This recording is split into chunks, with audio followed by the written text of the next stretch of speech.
waktu penyidikan dan lain sebagainya, proses penyidikan dan lain sebagainya itu yang tadi kami soroti adalah itu tidak sesuai dengan hukum acara perdata dan banyaknya hukum acara pidana dan banyaknya kejanggalan-kejanggalan pada waktu persidangan, saksi-saksi fakta yang berkata bohong dan lain sebagainya dan dijadikan dasar sebagai pertimbangan majelis hakim, dan pastinya kami tadi dengan putusan tadi kami akan mengajukan banding. Assalamualaikum warahmatullahi wabarakatuh. Kami dari tim penasihat hukum Gus Nur, kami sangat menyayangkan bahwa adanya putusan tersebut. Gus Nur divonis 6 tahun penjara.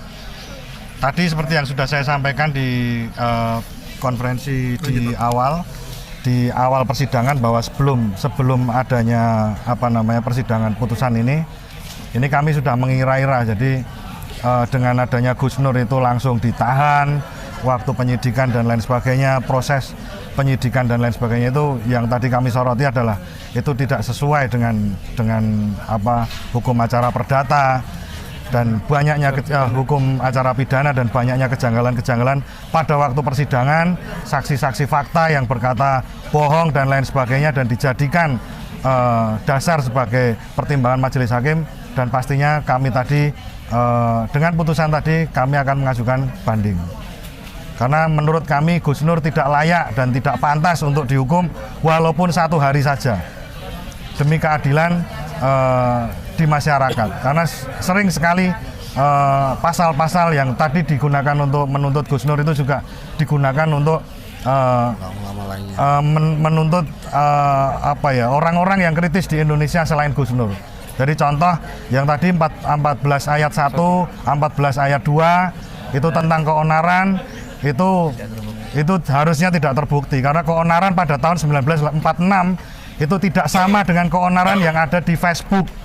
Tidak ada persamaannya dengan komentar di Facebook, karena komentar mungkin bisa saja antara di medsos, bisa saja komentar antara A dengan B itu saling menghujat di media sosial, tetapi begitu ketemu itu sebenarnya mereka baik-baik saja karena di situ ada ketemu langsung kan, kita harus ada sopan santun dan lain sebagainya, dan itu tidak bisa dipersamakan yang pasal 14. Dan yang pasal Undang-Undang ITE pasal 27 itu sering sekali digunakan untuk alat membungkam masyarakat sebagai pasal yang represif. Contohnya yang sekarang ini yang lagi rame juga Bang Haris Azhar, beliau mengkritisi Bapak Luhut Panjaitan, tapi juga digunakan pasal itu lagi. Sebenarnya pasal Undang-Undang ITE seperti sama dengan namanya Undang-Undang ITE, itu adalah informasi transaksi elektronik. Jadi itu bukan alat untuk memenjarakan masyarakat. Jadi itu harusnya seperti ini kan, teman-teman media juga hadir. Banyak sekali di masyarakat kita ada yang namanya penipuan online. Kowe kelingan aku pura aku saiki ning Kalimantan, itu kata-kata yang sering dipakai untuk menipu online. Seharusnya pasal itu yang digunakan untuk menjerat pidana-pidana seperti itu, bukan untuk menjerat masyarakat yang kritis. Apalagi penistaan agama. Penistaan agama tadi saya dengar juga, Masya Allah, ini Gus Nur seorang pemuka agama, seorang yang punya pondok pesantren. Entah masyarakat yang menilai suka atau tidak suka, Gus Nur ini adalah seorang yang punya pondok pesantren yang setiap harinya mengajak kebaikan dan lain sebagainya, tetapi karena masalah mubahalah dijadikan seorang penista agama. Terus bagaimana kabarnya basar-basar yang pernah menista agama, yang tidak pernah diproses hukum? Begitu. Mungkin ada yang mau ditambahkan? Terima kasih Bang Andika. Jadi terkait putusan hari ini tentu menurut kami ya, jadi pertama itu langkah secara hukum itu adalah banding. Karena sehari pun Gus Nur itu tidak layak untuk ditahan dan dipersalahkan sedemikian rupa. Dan tadi memang tuntutan yang diputuskan oleh majelis hakim ini tuntutan primer. Apa itu? Pasal 14 ayat 1, 1946, Junto 55 ayat 1. Ini adalah pasal memang dari awal ini pasal karet. apa yang kita belut seperti yang disampaikan tadi, keonaran di tahun 46 dengan keonaran tahun 2000 sekian ini berbeda. Lalu pakai tafsir mana gitu lah. Jadi tentu tafsir yang menguntungkan oleh pihak-pihak yang sekarang sedang berkuasa. Begitu. Jadi kalau memang standarisasi keonaran itu adanya jawaban di media sosial, semua status di media sosial itu pasti ada pro dan kontra, itu pasti.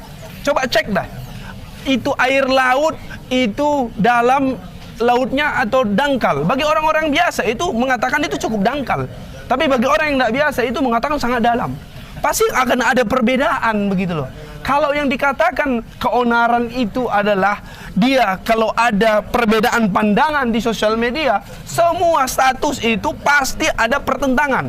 Pasti, coba cek. Itu hukumnya pasti.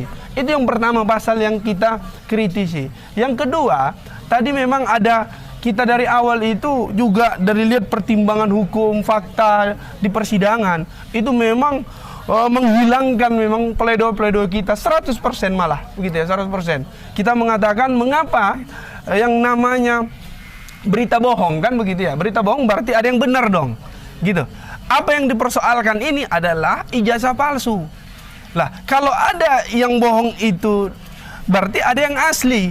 Bukan kita yang bilang legalisir, bukan. Kita minta yang asli dari awal, bukan legalisir. Kan begitu poinnya.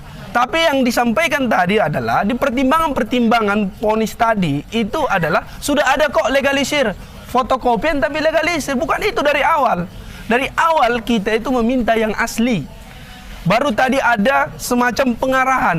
Kenapa tidak tadi di SD langsung ngecek ke SMP, aku ngecek ke SMA gitu. Ini persoalan domainnya Gus Nur ini adalah meyakinkan beliau dan masyarakat sehingga adanya mubahalah. Baru tadi diarahkan karena sudah ada staf kepresidenan yang menjawab gitu ya. Ada tadi dari pihak UGM yang menjawab gitu. Itu yang bukan kita inginkan. Kita inginkan ijazah palsu Pak Jokowi. Begitu. Itu ijazahnya, ijazah asli, bukan fotokopian dilegalisir. Itu mohon dicatat. Baru yang ketiga tadi kita sempat protes. Di persidangan ini seolah-olah mau dibacakan itu bukan di persidangan sebenarnya. Ada semacam aura-aura dari awal kita masuk tadi dari pagi itu ini rame banget. Saya tadi hampir lupa ini pengadilan Surakarta, negeri Surakarta atau Mapolres Surakarta. Ini saya hampir lupa tadi. Ini ternyata setelah saya sidang ternyata ini pengadilan negeri Surakarta, bukan Mapolres Surakarta. Karena ramenya tadi para polisi datang kemari. Baru ada tadi persidangan ini, waktu mau dibacakan, ini vonisnya itu makin merapat. Nah ini yang juga kita ingatkan. Ini pengadilan negeri Surakarta. Jadi yang namanya pengadilan itu ada pengamanan dalamnya juga Pak. Kita juga ngerti lah. Pengadilan negeri ada pengamanan dalamnya, ada security-nya. Jangan seolah-olah semacam dibuat aura, skema, ini membahayakan. Tidak, ini Ustadz, ini Gus Nur yang memiliki pesantren yang cinta atas negeri ini, sering mengkritik kebijakan penguasa. Ya, beliau ini ingin melakukan itu saja, tidak lebih dan tidak kurang gitu lah. Oke, kalau ditanyakan menurut kita adil atau tidak, ini tidak adil dan zolim. Tidak adil dan zolim. Ini adalah hasil yang kita lihat adalah hasil ingin membungkam suara-suara kritis para masyarakat, para ulama, para ustadz. Oleh karena itu, langkah konkret kami sebagai PH-nya itu adalah melakukan banding. Tentunya kita berdoa ketika kita tidak mendapatkan keadilan di dunia ini, maka kita berharap pengadilan Allah Subhanahu wa taala yang akan menuntut. Insyaallah. Tadi kita melihat Gus Nur bahwasanya beliau sudah berupaya maksimal, kita juga sudah berusaha maksimal, teman-teman media, para jamaah juga sudah mendoakan, berusaha semuanya, tapi ingatlah betul, sejatinya keadilan itu bukan di dunia, tapi di akhirat kelak. Insya Allah kita akan menuntut pihak-pihak yang menzolimi ustadz-ustadz kita, saudara-saudara kita, keluarga-keluarga kita. Takbir. Takbir. Terima kasih kepada semuanya. Mudah-mudahan kita semua diberikan keselamatan, keberkahan semuanya. Begitu mungkin Bang ya. Terima kasih Bang. Ya. Tambah Bang. Riki Fatamajaya, SHMH. Ijazah asli. Ijazah aslinya. Iya. Tetapi efeknya adalah Gus Nur tadi seperti yang sudah didengar di pengadilan negeri divonis 6 tahun. Kalau menurut kami jelas kami tidak menerima seperti itu. Dan masyarakat pun setiap hari, setiap persidangan ini sudah di live di di YouTube, di media sosial dan banyak hal. Dan Gus Nur mohon diingat, Gus Nur juga punya pengikut, Gus Nur juga punya jemaah, Gus Nur juga banyak dicintai orang. Karena ini adalah perkara politik, mohon maaf untuk yang memperkarakan atau yang memproduk kasus ini, mohon diingat, tahun politik itu adalah tahun 2024, tinggal 1 tahun lagi. Kekuasaan tinggal 1 tahun lagi. Maka kita 2024 bagaimanapun juga kita harus berpolitik yang tidak memberatkan umat Islam. Itu pasti.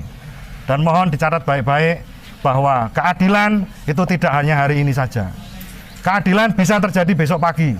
Keadilan bisa terjadi bulan depan, bahkan tahun depan. Amin. Jadi ini pesan kami buat para penguasa yang zalim, buat para penegak hukum yang merasa bahwa mereka punya power dan bisa memenjarakan klien kami semena-mena. Saya rasa cukup. Monggo.